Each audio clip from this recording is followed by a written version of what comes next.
berpikir gimana sih cara-caranya. Mungkin ketika pertama kali mereka ikutan atau join ojek online, mereka dibekali seperti semacam training ataupun safety driving.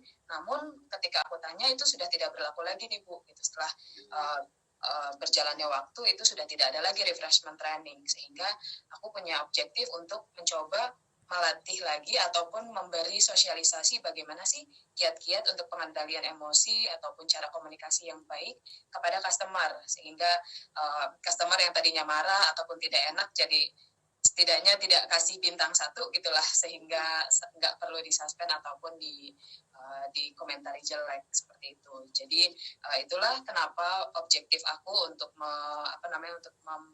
membuat program pelatihan ini. Lalu boleh next slide. Assalamualaikum warahmatullahi wabarakatuh. Waalaikumsalam. Selamat siang, salam sejahtera kita semua. Saya ucapkan terima kasih kepada yang saya hormati Bapak Dino, selaku Ketua Grup 69 Undur Ismi, dan tentunya kepada seluruh peserta yang meluangkan waktu hadir di sela-sela kesibukannya. Silakan Pak. Oh ya, terus Mbak lanjut aja. Di sini kita akan bersama-sama sharing mengenai manajemen emosi dan komunikasi efektif. Dan perkenalkan, nama saya Lumut Rawida, teman saya Iren, ada Vita, ada Nurawi, dan ada Mbak Sari. Dan untuk selanjutnya kita akan mulai ya video pembukaan dari dosen kita dari UNAS, Universitas Nasional, kita mahasiswanya, kita ada tugas nih untuk memberikan apa sih yang kita tahu, sedikit ilmunya sharing ke bapak-bapak. Nah kebetulan apa yang jadi concern kita, aku bicara sama Pak Dino nih, objektifnya adalah Pak Dino kebetulan kita satu kantor di Daya.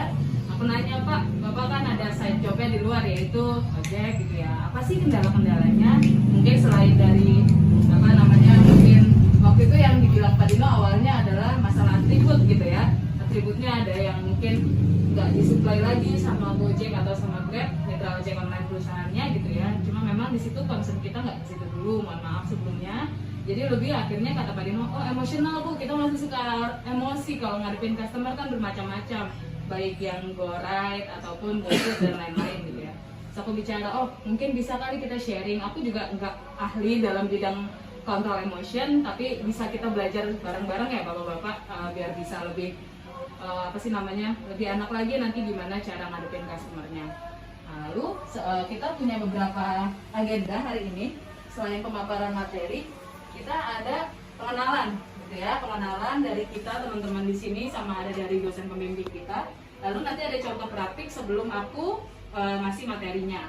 Nanti ada pemberian materi, aku yang akan bawakan materinya, dan contoh praktik setelah aku membawakan materinya. Ya minta tolong bapak-bapak sih, aku cuma minta tolong waktunya sebentar aja. Semoga ini bermanfaat buat bapak-bapak ke depannya. Ya, kita mulai ya. Dan video sambutan dari dosen pembimbing kami, namanya Ibu Yayusti Wartini. Bismillahirrahmanirrahim. Assalamualaikum warahmatullahi wabarakatuh. Selamat siang semuanya dan salam sejahtera untuk kita semua. Semoga. Sebelumnya nih bapak-bapak, sebelum aku masuk ke materi gitu ya, aku minta tolong dong dari mungkin volunteer, dari apakah dari bapak-bapak atau siapa, contoh-contoh kalau misalkan kita ada studi case nih di sini, pelanggan datang marah-marah, kalian pasti kan sebelum kalau macet atau apa biasanya suka chat ya, Pak, Mbak, maaf ya, terlambat sedikit karena macet atau segala macam. Terus datang bapak, tapi si pelanggan ini, let's say saya gitu ya, datang tetap kesel gitu karena nunggu udah lumayan lama. Nah biasanya kan situ suka pancing tuh emosinya kan, udah diomongin Bu gitu kan, saya ada di chat terlambat karena macet. Nah aku pengen contoh praktiknya nih sebelum kita masuk ke materi gitu. Ibu dari tadi, ibu nggak sesuai titik. Tetap aja saya udah nunggu lama nih pagi tadi. Saya sesuai titik, saya nungguin dari tadi sih, tapi ibu di telepon baru bisa diangkat. Dia masuk ke materi, aku pernah memaparkan emosi nggak akan bawa kita kemanapun, apalagi kebaikan gitu ya. Lalu ada dari Bapak Iwan Plus bahwa nggak banyak hal yang selesai dengan marah-marah. Karena kalau misalkan case-nya adalah kalian driver online, kita adalah pelanggan, oke lah kita pelanggan. Dia yang akan rugi itu siapa? Gitu kan? Karena ujung-ujungnya pelanggan adalah raja selalu, ya kan? Bapak-bapak pasti pernah punya pelanggan di tempat makan atau dimanapun, gitu kan? Kalau kita emosi, hal-hal ini yang terjadi gitu ya, ini berdasarkan pengalaman aku, karena aku juga nggak pernah ada di posisinya Bapak, sehingga kita tidak tahu gitu ya. pelanggan akan kecewa gitu ya. Aku misalkan dibawa nih sama Pak Nino marah-marah apa segala macam, aku kesel, aku kecewa pastinya. Terus pasti penilaiannya ujung-ujungnya rendah gitu ya. Bintang 1, komen ke Gojek, ini driver bla bla bla, screenshot, kirim segala macam, at the end akun kalian disuspend. Ujung-ujungnya yang akan yang akan rugi adalah kalian. Kita nggak ada apa-apa gitu kan, padahal jelas kita yang salah. Jadi ini memang selain mungkin pengalaman ini aku sharing ke bapak-bapak, selain bapak yang jadi korban gitu ya, kita semua sebagai pemakai jasa ojek online juga harus tahu diri juga gitu kan, tahan juga lah pasti biar connect terus gitu ya, biar ada hubungan baik terus. Nah jadi performanya akan menurun, penghasilannya juga akan menurun karena suspend lah bintang 1 itu kan, at the end ujung-ujungnya ke uang gitu ya, penghasilannya jadi berkurang. Lalu yang paling penting adalah kecewa gitu. Aku pernah marah, at the end aku yang kesal sendiri dan kecewa sendiri karena ngapain sih aku marah-marah, nggak kemana-mana juga gitu kan, masalah nggak selesai, ujung-ujungnya makin besar, aku juga yang kecewa. Jadi itu adalah perasaan kecewa yang gak enak gitu ya. Aku pernah marah sama ponakanku, dia yang salah, aku kesel sama diriku karena kenapa juga aku harus marah sama dia masih kecil nggak tahu apa-apa gitu. Jadi itu mikirin perasaan juga selain masalah ke financial ya. Lalu lanjut, gimana sih? Aku juga di sini masih sama-sama belajar ya bapak-bapak, nggak ahli dalam bidang psikologi atau something gitu ya. Jadi gimana sih cara kita mengendalikan emosi gitu? Yang pertama adalah memilih situasi gitu. Jadi kalau misalkan customer datang marah-marah, emosi gitu kan, ya udah kita bisa apa gitu ya. Jadi kayak alihin aja situasinya kayak baik mbak, oke mbak gitu. Karena ya mau kita balas marah juga kita nanti yang akan salah. Yang kedua, memodifikasi situasi. Ya udahlah, pikirin yang enak-enak aja pak, pikirin yang happy-happy aja gitu. Emosi ya udah, toh mereka di belakang gitu kan. Kita fokus aja sama tujuan, yang happy-happy. Alihkan fokus perhatian. Relate banget nih sama modifikasi situasi. Jadi nggak usah kepancing dia emosi, kita pikirin aja yang bikin kita bahagia, yang kita bikin happy. Aduh pulang, ketemu keluarga, ketemu anak, ketemu istri gitu ya.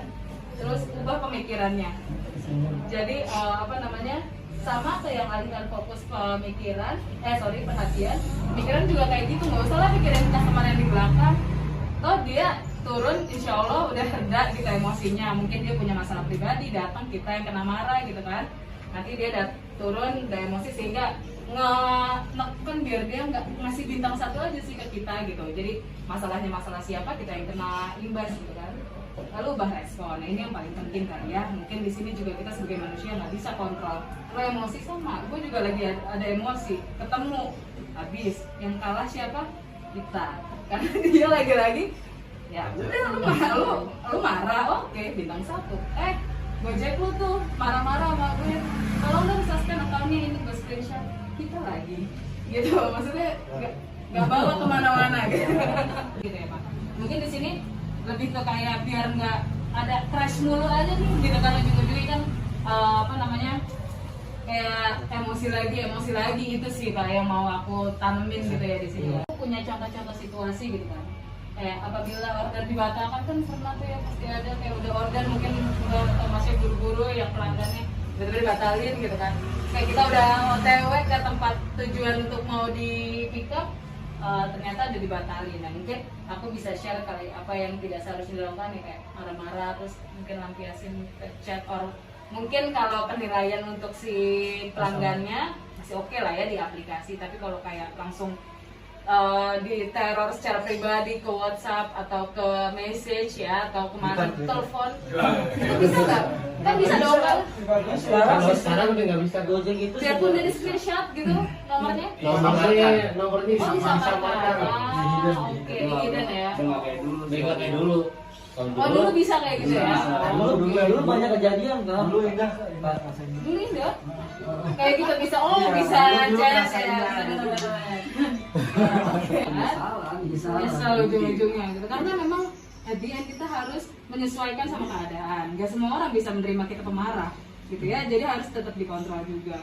Kita mencoba mengerti, tapi kita juga harus ngerti keadaan yang paling standar, yaitu biasa aja jadi orang, gak usah marah-marah mulu gitu kali ya. Oke, teman lanjut kali ya, kayak misalkan situasinya apabila bertemu dengan pelanggan yang galak, lagi-lagi ya terpancing emosi yang jangan harus dilakukan gitu ya. Terus lawan dengan emosi yang sama gitu ya, dia akan crash gitu kan, responnya dengan tenang, terus kayak oh iya baik bu, iya bu, oh baik bu, gitu-gitu aja nggak sih gitu, kayak mungkin biar lebih stabil aja gitu ya keadaannya, Menetralisir lah. iya biar netral aja gitu. Dan dia juga kayak ih gue emosi kok nggak emosi gitu kan, jadi kesel sendiri gitu, ujung-ujungnya dia bakal agak low lagi gitu dari sini. Terus situasi apabila pelanggan minta menunggu untuk beberapa waktu, kan ada ya Pak tolong dong tunggu sebentar, atau di tengah-tengah jalan Pak boleh mampir dulu nggak sih atau segala macam gitu ya, yang nggak seharusnya dilakukan marah-marah terus ke pelanggan kalau waktu tunggunya nggak sesuai sama yang dijanjikan ya, 10 menit dari 10 menit pas datang gimana sih Mbak katanya 10 menit apa segala macam gitu. Mungkin ada double order atau something gitu kan, kayak langsung aja confirm Mbak maaf nih udah lebih dari 10 menit, atau bisa gimana nggak, saya ada next order atau apa, mungkin bisa dikonfirm dulu by chat atau telepon gitu ya, biar dia juga paham gitu, paham waktu gitu kan pelanggan. Ada ketemu pelanggan yang berpenampilan menarik gitu ya, cantik atau ya seksi atau apa, kan pasti banyak lah ya. Ya udah Salah. Ya mungkin ada, tapi apa namanya, kita kan nggak tahu ya gimana juga si karakternya, apakah memang dia ternyata berpenampilan seperti itu kayak memang pekerjaannya atau apa ya. Mungkin bisa kalian standar aja lah, nggak usah digenit-genitin, ntar takutnya nggak nyaman, malah di sini fine aja gitu sama kalian, fine aja pas sampai rumah. Tapi kalau sejenis gimana tuh? Ya ngomong. Oh bapak pernah mention juga itu ya Pak ya? Ada yang kayak gitu ya? Itu kan udah itu kan udah asusila ya Pak, itu bisa dilaporkan mungkin. Nggak sesuai nih, biasanya kan gitu ya, ada yang nggak sesuai. Gak iya, jangan paksain. Mungkin kan ada yang yaudahlah gue anter, yaudahlah gue jemput. Pas datang, Mbak gimana sih Mbak nggak sesuai titik, kan itu ada juga tuh yang kayak gitu ya. Kalau emang nggak bersedia, ya confirm aja gitu dengan sopan bahwa maaf Mbak, ternyata kejauhan atau apa, di cancel aja gitu. Karena aku pernah juga punya pengalaman gosen kalau nggak salah, waktu itu ke kantor, beliau ada di Ben Hill, macet Sudirman kalau nggak salah waktu itu, terus kayak Mbak apa jauhan mau nunggu atau tidak gitu ya, terus aku bilang aku buru-buru jadi cancel aja. Oh ya, dan dia maksa aku nggak mau cancel, mbak aja yang cancel gitu. Jadi dia juga nggak enak, mungkin nggak tahu performanya akan turun atau segala macam, jadi dia by WA sih saat itu kayak Mbak tolong ya, karena di situ ada nomor telepon aku padahal sebagai sender bukan penerima gitu ya. Jadi yang itu sama tuh kejadiannya Mas Riza, jadi bukan aku yang booking, temanku gitu. Jadinya apa sih namanya, dia secara sopan WA gitu kan ke aku, bilang bahwa nggak sanggup karena jauh, kalau emang mau dilakuin mau tunggu nggak, anak-anak aku buru-buru, aku bilang cancel aja gitu. Jadinya ya gitu kan enak, kita aja juga jadi, aku pernah punya pengalaman gitu. Dan kadang-kadang di mall juga kan, aku nggak tahu nih kalian parkir di mana gitu ya. Kalau di mall ada yang parkir di basement, itu berarti pakai parking gitu kan. Ada yang mungkin parkir maaf liar aja juga nggak ada parkir. Jadi kita tuh nggak tahu kalau ternyata tuh ada parking fee gitu. Dan kalian kan berarti harus confirm, karena pengalamanku pakai Shopee Food atau pakai GrabFood atau GoFood, kalau ada apa-apa tuh dia suka nanya kayak Mbak ada parkirnya ya apa segala macam. Nah kita udah tahu gitu. Nah waktu itu aku pernah punya pengalaman kayak mungkin ketriggernya dia emosi gara-gara dia nunggu lama, karena mungkin waktu itu yang ambil tuh yang order adalah bosku lagi meeting kebetulan saat itu. Aku disuruh turun untuk ambil, karena aku nggak tahu ya udah sampai mana, bisa seberapa lama dia nunggunya apa segala macam. Kita udah cashless nih Pak, kita nggak punya uang cash, kita turun aja karena kita tinggal ambil aja, tinggal punya. Dia datang udah dengan gesture yang udah marah gitu ya, udah ini tangan ke dada gitu kan, minuman kita ditaruh di bawah yang which itu nggak sopan gitu kalau menurut aku gitu ya. Terus dia marah bahwa ada parkir, kita nggak ada uang cash Pak gitu. Kita udah kasih solusi kayak aku transfer ya Pak, langsung aku ke handphone gitu kan, aku kasih OVO segala macam, nggak mau kekeh, pokoknya maunya cash gitu. Jadi aku dimarah-marahin karena aku udah kasih solusi gitu. Aku kasih OVO-nya, aku kasih GoPay-nya, aku transfer juga biayanya lebih tinggi dibanding biaya parkir, 10.000 paling minimal gitu kan.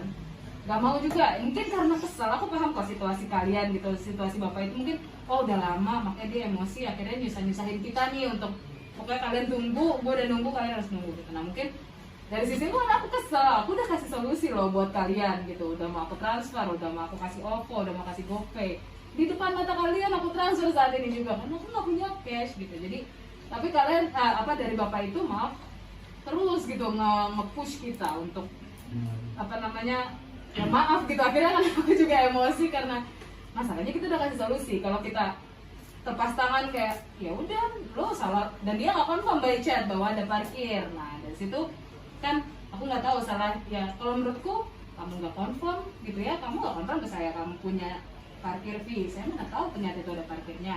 Datang minta parkir, oke, nggak ada uang cash pak, kita kasih solusi yang lebih baik, jadi sekalian akan diuntungkan dengan biayanya pasti lebih tinggi. Nggak mau juga, saya diomel-omelin, akhirnya maaf banget harus terpaksa gitu kan. Apa aku nggak pernah komen, tapi aku pasti kasih bintang gitu. Dan aku nggak tahu waktu itu, aku cuma bilang pak kalau kasih tip apa namanya, karena kemudian cashnya nggak keluar, aku nggak ngasih OVO, aku nggak ngasih nomor rekening karena dia blok. Saya nggak punya nomor rekening, OVO saya jelek, GoPay saya jelek. Oke, terus saya harus apa? Saya nggak punya cash, nggak mau, saya maunya cash. Maaf banget gitu kan, aku tinggal lah gitu kan. Aku bilang ke bosku, pak maaf, tolong kasih tipnya sekian, kasih bintangnya sekian. Saya dimarah-marahin, saya udah kasih solusi gitu. Jadi mungkin apa namanya, kan itu ujung-ujungnya kalian juga gitu kalian. Mungkin aku nggak tahu bosku ngasih tip apa enggak di end gitu kan. Tipnya nggak dapet gitu, untung enggak, marah-marah, emosi. Jadi mungkin bisa lebih dikontrol aja kali gitu ya. Kalau ini pengalamanku sih pak gitu, dan aku yakin bapak-bapak di sini bisa lah gitu untuk ada komunikasi yang baik gitu. Maksudnya ya semoga terimplementasikan di kehidupan sehari-hari gitu ya, karena lagi-lagi itu apa kenyataan tidak semudah materi gitu ya, saya juga paham gitu kan, tapi ya semoga apa namanya materi-materi ini bisa diimplementasiin lah gitu ya, paling enggak terlalu emosi banget gitu kan. Jadi mungkin jadi aku juga di kantor punya ini nih pak, maksudnya kayak sering ngasih share gitu ke teman-teman, karena kan ini nggak selalu narik ojek terus kan, pasti kan ada ke anak juga, ke keluarga gitu kan. Memang di hidup tuh ada dua menurutku yang poin penting adalah attitude, sikap, dan appearance gitu, penampilan gitu. Karena jadi apa namanya, kalau aku yang bisa share juga itu sih sikap yang harus kita punya standar komunikasi ke seluruh pelanggan biar sama gitu. Jadi aku selalu bilang kalian kalau kita ada di services gitu ya, harus servisnya tuh sama standar ke semua orang. Jangan yang cantik dibaikin, yang biasa aja juga servisnya biasa aja, padahal nggak tahu yang biasa itu padahal bisa aja ngasih tip yang lebih besar dibanding si cantik gitu ya. Jadi kita harus punya standar servis yang sama, ini menurutku gitu. Jadi betul. Jadi apa namanya, mungkin standar komunikasinya bisa disalam, sapa, sopan, yang mungkin kalian juga udah punya lah ya, apa namanya 5S ya. Confirm tujuan ordernya, terus terakhir santuy. ya, terus lihat situasi nih pak, kalau ingin ngajak diskusi gitu, karena kadang kan suka curhat gitu, padahal pelanggan juga capek apa segala macam, jadi bete, malah ujung-ujungnya iya nggak suka, jadi komplain lagi apa segala macam gitu ya. Terus nggak usah dipaksain kalau pelanggan kelihatan udah nggak mau diajak diskusi gitu. Tapi kadang juga ada pelanggan yang mau curhat. ngobrol. Iya. Kan gitu. Terus tanya. Kasihkan obat lah. Iya. Gitu Nanti terus. habis ngajak ngobrol ngasih tip lah. Hah? Enggak juga. Gua aus kali ini. Harusnya pakai kode kecukupan. Harus terus dia, bapak masih ngomong mulu. Oke, lanjut ke mungkin ini sharing aja juga sih pak, untuk yang kayak penampilan gitu ya, services kayak atributnya resmi gitu kan, terus pakai celana panjang seperti itu. Aku lihat ini di Gojek soalnya di aplikasinya mereka gitu. Masih hujan pakai sendal ya ini. Enggak pernah. Jangan pakai sepatu bang, memang. Yes. Enggak sih, ini senyamannya kalian aja, kadang kan juga ngaruh gitu, soalnya ada yang sensitif banget sama nggak rapi bapaknya gitu misalkan, kita jadi bintang lagi itu kan bintang tricky ya, kita udah ngerasa good gitu kan, belum tentu orang ngerasa baik gitu. Jadi mungkin Edukasi kewangian ya. betul kan, itu jadi salah Dulu satu pertama kan. kali edukasi Gojek itu wangi ya bang. Benar. Sampai kita tuh Semuanya wangi. Ada Kipas angin pakai. Iya. serius. Iya. Oh, wow. Jadi kalau misal mau badan nggak diterima. Nggak terima. Serius. Serius. Kalau dulu Semua. depannya waktu kita mau pendaftaran tuh depannya itu kipas angin. Jadi Ya kita gini-gini. Iya. Makanya banyak orang yang nggak tahu kok. Itu tuh edukasi. Betul kan, setahu aku memang dulu Gojek tuh suka ada trainingnya kan. Nah kesini aku Terus tahu ada juga. safety driving. LDR, live Rivat. Jadi dia kerjasama sama Rivat Tungkar. Oh iya bapak Itu rahasia juga ya. harus wajib kita ikutin karena kita dapat piagam, dapat sertifikat. Sertifikat ya. Karena mungkin sekarang terlalu banyak mitranya ya Kak. Sehingga nggak ketouch lah kalian satu-satu. Dan aku udah sih, jadi ya ini aku punya ada tenang pelanggan senang, tenang aja, santuy ya nggak sih Bang? Kalau orang emosi kita iya. Balik sih pelanggan. Dengan Ibu Iren. Iya betul Pak, Bapak gimana sih Pak? Saya udah ngelam nih Pak, Bapak kemana aja sih? Lama banget. Nah, itu mohon maaf tadi sudah saya beritahu juga lewat chat bahwa tadi restonya udah ngantri dan makanannya juga udah jadi, bisa dicek kembali. Oke kalau gitu Pak, makasih ya Kak. Sama-sama Ibu, selamat siang.